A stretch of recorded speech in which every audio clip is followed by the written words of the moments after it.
Ay, ay, ay, ay.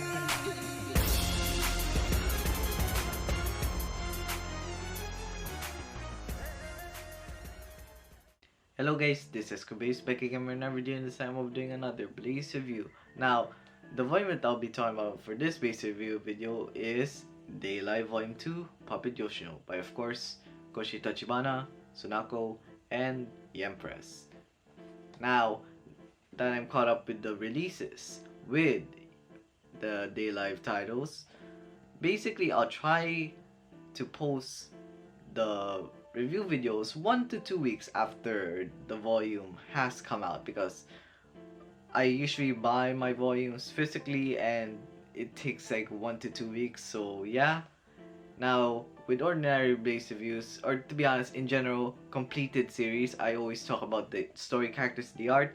But for volume reviews, I talk about chapter by chapter. So yeah, now let's get into the prologue. Now the prologue basically is Origami and Toka trying to convince Hiro to taste test their cookies and decide which one is better. It was a really fun chapter, totally a short one.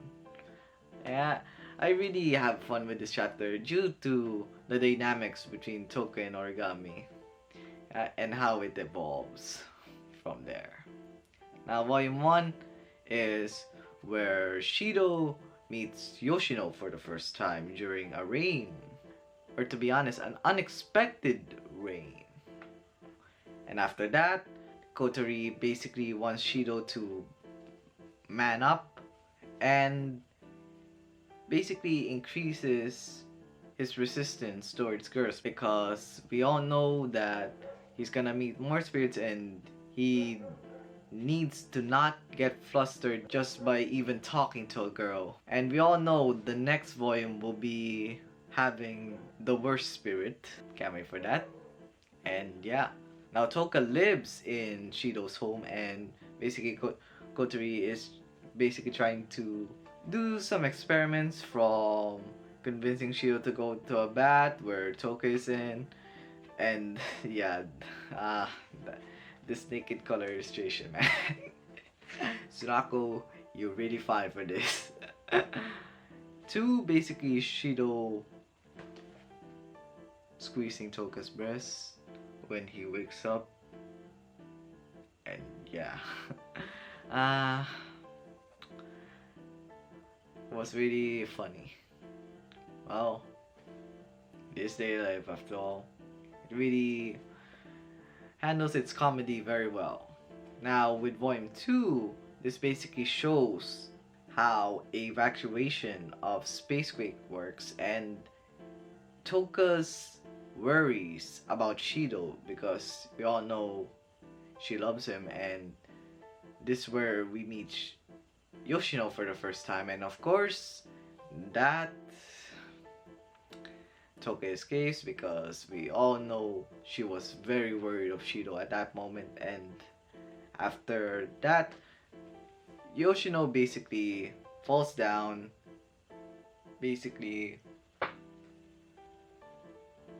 accidentally did a kiss with Shido, and of course Toka gets angry. Then Toka has some trust issues after that. Oh boy. I mean, to be fair, you can't blame Toka. Shido is the only person in the world that she trusts the most, and of course she's obviously dumb, and we can already see that from her stats. So yeah. Now let's get into chapter 3. Now, when it comes to chapter 3, now first of all, very sorry for saying volumes instead of chapters, because I've been subconsciously doing it. So yeah, now when it comes to chapter 3, two things are happening.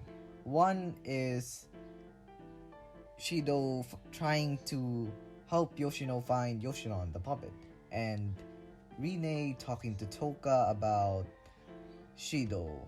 Of course, like I said in the last chapter, she has some trust issues right now.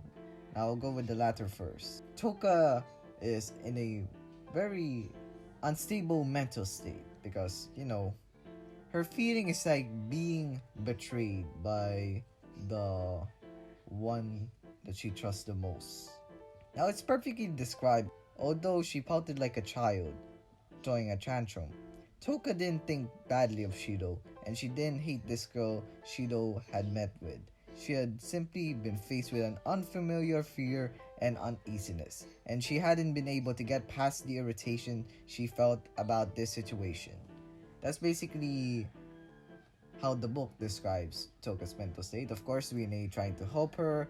Now, after that, she now wanted to apologize to Shido, while on the other side, Shido is trying to find Yoshinon along with Yoshino. And then he basically let her go to his house, basically cook some food for her, and does that always with that speech of, "We'll find that puppet no matter what." And then Toka appears inside the house, and then she locked herself up again. She's really irritated right now, seeing both of them at the same room feels so irritating. Now, let's get into chapter 4. Oh boy. Now, I'll explain why Shido wants to go to Origami's house. It's because Yoshinon is in Origami's house. Basically, yeah. And then we get some characterization about Origami and what her thoughts about the spirits are. It's really interesting seeing the plot of her parents dying 5 years ago to a spirit, which I really can't say it. Yeah, that's gonna be during volumes 10 and 11. So yeah, look forward to that. Okay, of course, she is very what you call this, direct to Shido when it comes to wanting to tease him. Basically, she wants Shido to call her Origami instead of Tobiichi, and yeah. Then, after that, a spacequake alarm appears and she's being deployed. That's where the chapter ends. Now, when it comes to chapter 5, it's basically Yoshino creating a storm barrier and Shido trying to get in that. Now, Toka is helping them basically to attract the attention of the AST, while Shido is making a reckless choice of going through that barrier where he doesn't even know if he will survive in that barrier, since of course it's a snowstorm, and even though he has the power to heal his wounds, it would be a cycle of pain over and over again, like healing wounds. Then basically, yeah, he figures out that this is a spirit power, which of course it is, and I really can't talk about more of that. That will be in the Volume 4 review where it's expanded more. Now, of course, he survived, but a lot of blood and wounds around him. Yeah, thank God. The inside is just a dark place with Yoshino and Sadkiel in it, and Shido just right there lying down on the ground. That's where her powers come in to heal all of his wounds, and yeah, that was really a risky move for Shido, but that's how he would go so far to save a spirit. Now, of course, he returns Yoshinon back to Yoshino, and of course, that's where the kiss happened. And yeah, this is the first time Yoshino has ever seen the rainbow. She is technically, what you say this, a lonely girl who has been saved by a hero.